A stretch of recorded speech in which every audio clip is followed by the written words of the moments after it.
السلام عليكم البنات، كي دايرين؟ لاباس عليكم؟ مرحبا بكم في مطبخ ام يحيى. اليوم البنات هانتوما كتشوفوا بغيت نشارك معكم الفطور ديالي. هانتوما كتشوفوا البنات نشارك معكم المملحات اللي حضرت اليوم للفطور. ولا كنتوا اول مره كتشوفوا القناه ديالي ما تنساوش تدعموني باللايك والاشتراك ديالكم في القناه والضغط على زر الجرس باش يوصلكم الجديد ديال الفيديوهات ديالي. نبداو على بركه الله بالمقادير. كما كتشوفوا البنات هنا عندي نص كيلو ديال الطحين الفاص. غادي نديرو شويه ديال درت شويه الملحه مع الطحين. هنا غندير واحد المعلقه كبيره ديال السكر سنيده، وغنديرو معلقه ونص ديال الخميره معجونه. الملحه راني درتها في الاول مع الطحين، وغادي نجمعها بالحليب، وندير واحد 4 كاس ديال الزيت البلديه اولا زيت نباتيه على حسب نتوما اللي كتفضلوا. البنات نتوما كتشوفوا غادي نخلط ديك الحليب، ديك الخميره والسكر بالحليب يكون دافي. يمكن لكم تضيفوا واحد المعلقه ديال نيدو وتجمعوها بالماء. الا ما كانش البنات متوفر عندكم نيدو غادي تجمعوها غير بالحليب بحال هكذا عادي. غادي تعجنوها. هاد العجينه البنات كتصلح لجميع المملحات. قال لكم ديروا بها لي شاسون اولا الهامبرغر ولا بيتزات. نتوما كتشوفوا من هاد العجينه هذه من هاد نص كيلو غادي نخرج هذوك الاشكال كاملين ديال المملحات. البنات هنا عندي نص سطر ديال الحليب. السطر ديال الحليب غادي يشط ليا منه غير واحد شويه. نص كيلو ديال الطحين درنا واحد 4 كاس ديال الزيت. هنا عندنا واحد 2 معالق كبار ديال الزبده. نتوما كتشوفوا غادي ندخلوها في العجينه ملي غادي نبداو نتلكوها. نتوما كتشوفوا البنات شفتوا 2 معالق كبار هما راه طايبين واحد شويه بهم باش غادي ندلكو العجينه. غادي ندخلوه مزيان في العجينه. من الاحسن تخليو الزبده هي الاخيره باش كتجيكم العجينه زوينه وكتجيكم ناجحه. صافي البنات هانتوما كتشوفوا بهذا الشكل غادي نجمعوها. غادي نزيد نضيف الحليب، وانا كندلك فيها غادي ندخل في هذاك الحليب شويه بشويه تنحصلوا على واحد العجينه اللي تكون رطبه اللي ما تعذبناش وتجينا سهله نطلقوها بالدلاك. نتوما البنات كتشوفوا هنا من بعد ما جمعت العجينه ديالي نتوما كتشوفوا العجينه كيفاش دايره رطبه. غادي ندهنها واحد شويه بالزيت. صافي غادي نغطيها بواحد البلاستيك وغادي نخليها تتخمر. نخليو العجينه ديالنا تخمر وندوزو باش نحضروا الحشوه ديال الدجاج وديال الكفته. صافي هنا غادي نغطيوها بواحد السيف. هنا البنات عندي صدر ديال الدجاج مقطع، شويه الحامض مصير، قزبر ومعدنوس، شويه الزيتون مقطع، بصله مشلضه، شويه ديال الفلفله خضراء والعطريه، زيت نباتيه وزيت البلديه. البنات هانتوما كتشوفوا هنا غادي ناخذ المقله غادي نخوي فيها الزيت غنخليها تسخن. صافي غادي نضيف البصله ديالي، نزيد واحد شويه ديال زيت البلديه عفوا شويه ديال البصله اللي غادي نشحرو مع داك الدجاج. هانتوما كتشوفوا البنات صافي هنا غادي نبداو نحركو حتى تهبط لينا هذيك البصله كتنزل لينا مزيان. عاد غادي نضيفو داك الدجاج ونضيفو التوابل. قال لكم ديروا غير العطريه عاديه ولا الا عندكم التوابل ديال الشاورما صراحه كيجيو زوينين حتى هما. هنا غادي نضيف صدر الدجاج على حسب الافراد كما كنقول لكم البنات دائما. درنا قزبر ومعدنوس، شويه ديال الحامض مصير اللي قطعناه، وهنا غادي ندوز باش ندير العطريه. هنا غادي ندير الملح، غادي ندير سكينجبير، شويه ديال سكينجبير. انا ما كناخدش بالمعلقه كندير عيني ميزاني كنخدم غير بعيني. غادي ندير هنا شويه البزار وشويه ديال الخرقوم عواد. صافي هنا غادي ندير واحد شويه ديال الملون، شويه ديال الزعفران نتوما كتشوفوا البنات. صافي غير شويه، ما غاديش نكثروا، وغادي نخليوها حتى تشحر. هانتوما كتشوفوا البنات، هنا نبقاو نحركوا فيها حتى يطيب لينا الدجاج ديالنا. نتوما يمكن لكم ديروا الحشوه اللي متوفر عندكم، يمكن لكم ديروا الكفته ولا تعمروا غير بالطون. هنا من بعد ما تشحر لينا غادي نديروا واحد نص ضمه ديال الدجاج.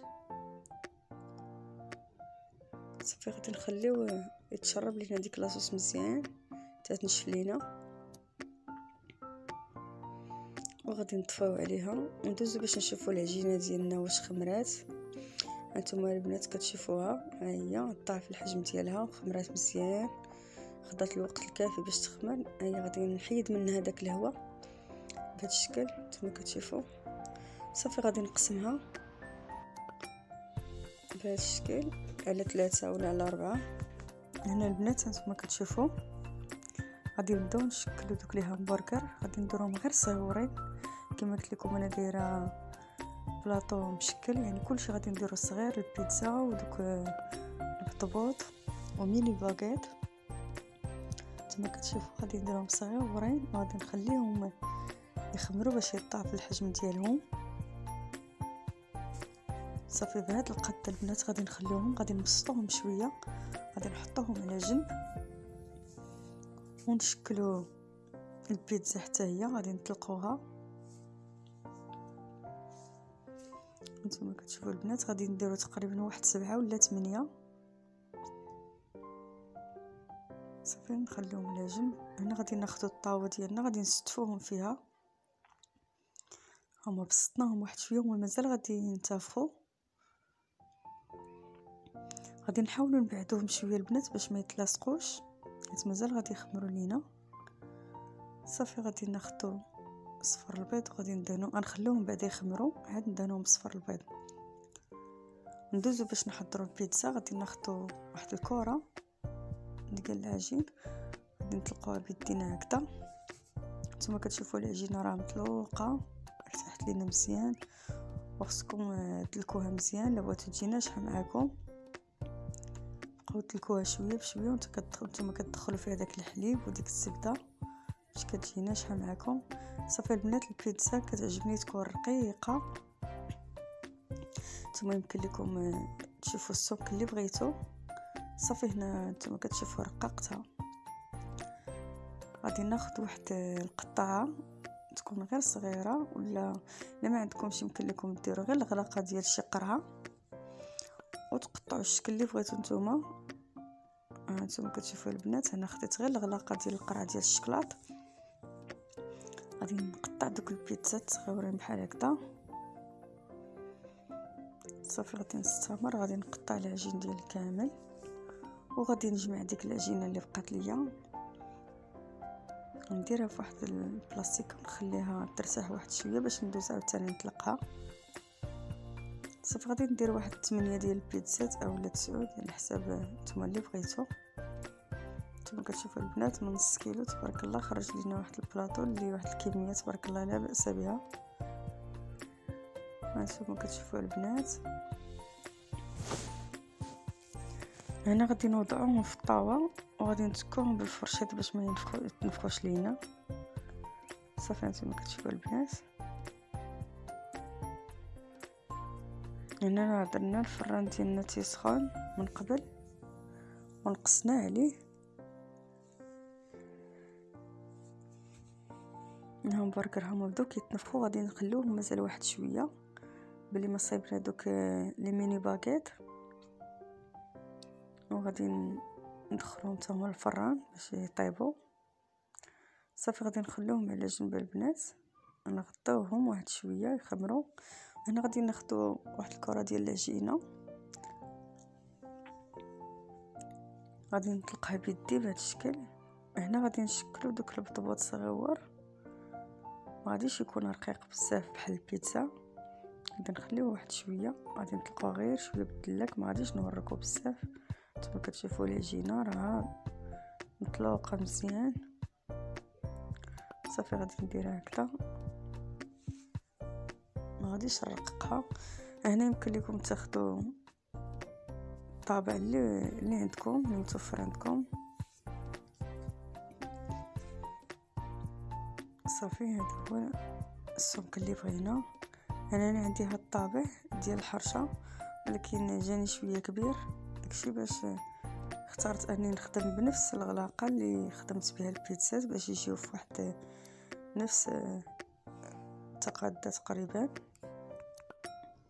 صافي نتوما كتشوفوا هنا غادي نشكل واحد 8 ديال المخيمرات اولا 7 على حسب العجينه اللي طلقت، شحال غتخرج ليا ديال داك البطبوط.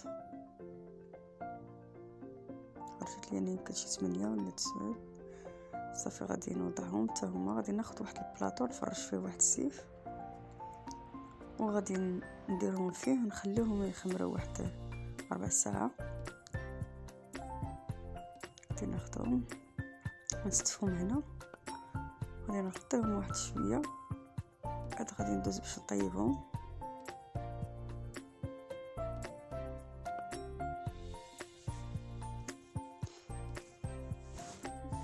صافي البنات نتوما كتشوفوا هنا غادي ناخذ ديك العجينه اللي تبقات ليا، بقاو لي 5 ديال شكلتهم ميني باغيت.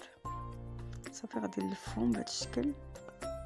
صافي 3 دلويات غادي نقرصهم من التحت باش كيجيو معنا خفاف وكيتنفخوا كيجيو زوينين. نتوما كتشوفوا كنبسطهم واحد شويه، كنلفهم واحد 2 لويات اولا 3 ونقلبهم ونسدهم من التحت، نقرصهم نعطيوهم ديك الشكل ديال الباغيت. نفس الشيء غادي نكمل هذيك العجينه. صافي نتوما كتشوفوا البنات هنا غادي نحيد هذيك البيتزا، غادي نوضعها في واحد الصفيحه اخرى لانها دغيا غادي طيب بحال هادو. غادي ياخذوا الطياب قد غادي نديرهم بجوج في طاوه وحده. الهامبرغر والميني باغيت غنوضعهم في طاوه وحده، والبيتزا غادي نحولها للطاوه الاخرى.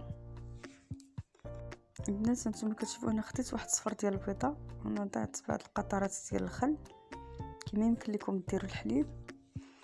صافي هنا نتوما كتشوفوا بداو يخمروا واحد شويه، غادي ندهنهم بصفر البيض وغادي نخليهم واحد شويه عاوتاني يزيدوا يخمروا، عاد ندخلهم الفران. صافي نتوما كتشوفوا هنا غادي ندهن البرجر ديالي كامل والباغيت. صافي هنا من بعد ما دهناهم انا يمكن لكم ديروا زنجلان اولا السانوج ولا البافو على حسب اللي متوفر عندكم، ولا الزرارع مخلطين. انا هنا عندي غير الزنجلان وعندي الخرطال، واللي غادي ندير في هذوك لي ميني باغيت. شفتوا الخرطال صغير رقيق نتوما كتشوفوا. صافي غادي ندهنو من الفوق ونخليوهم واحد شويه وغادي ندخلوهم الفران غير واحد شويه يزيدوا يخمروا. هنا البنات هانتوما كتشوفوا بعد ما ضاعف الحجم ديالهم ها هما خمروا، شفتوا كي كيجيو. هنا البنات بالضبط ما غنطيبوش في هاد المقله الثقيله، غادي نطيبوا في هاد المقله اللي خفيفه باش كيجيونا مهويين وكيجيونا زوينين. خصوصا هاد اللي ميني بالضبط كيبغيو يطيبوا في هاد المقله تكون خفيفه، ومره حنا تنقلبوا فيهم باش يتنفخوا علينا. نتوما كتشوفوا البنات هنا غادي تهز ليا 5 الحبات تقريبا، غادي نزيد 5 هما بداو كيطلعوا.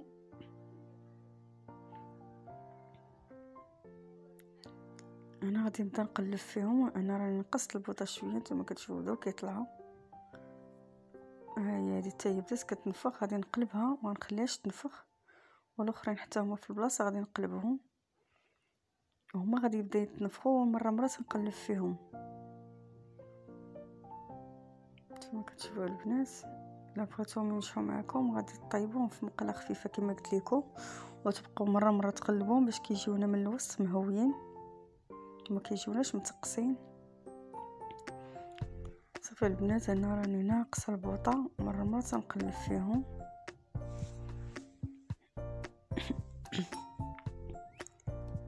صافي المخمرات ديالنا هما بداو كيطيبوا، غادي نوضعهم على جنب. والبرجر ديالنا وميني باكيطه نتوما كتشوفوا التحمر صراحه تيجيو هانتوما رطبين، واحد العجينه اللي ناجحه تحضروا بها جميع المملحات. هما الاشكال اللي حصلنا عليهم. هنا درنا الكفته كتقلى لينا على حساب ليهم برجر في نفس المقله. هنا من بعد ما طيبناهم غادي ناخذوا شويه ديال الخس، دهنا بعدا لهم برجر بشويه ديال المايونيز. انا غادي نضع واحد شويه الخس، وغادي ندير مطيشه والكفته، واحد الطياره ديال الكفته. صافي هنا غادي ندير الفرماج ديال الساندويتش. صافي نتوما كتشوفوا كيف كيجي. درت واحد الزيتونه وواحد الطريف ديال الفرماج احمر. انا البنات باقي ما وضعتش الفرماج، نتوما وريتكم الشكل.